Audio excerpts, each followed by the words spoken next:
কবিতার শিরোনাম এখনো সময় অস্থির চিন্তায়।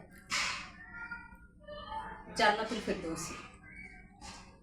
এখনো সময় অস্থির চিন্তায়, নিস্তব্ধ রাত জেগে থাকা একা, তারারাও যেন প্রশ্ন ছুড়ে দেয়, আমি কে, কোথা থেকে আসা। আয়নার ভেতর আর এক আমি, চোখে তার অচেনা শূন্যতা। জীবন শুধু শখের ধুলোই নয়, জীবন শুধু পথের ধুলোও নয়, জীবন বড়ই বৈচিত্র্যময়।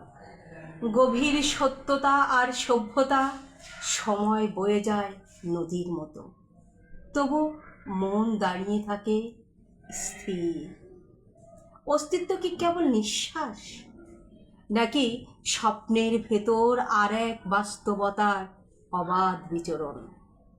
তাহলে সময় কি এখনো অস্থির অস্তিত্বের চিন্তায় বিভোর? ধন্যবাদ।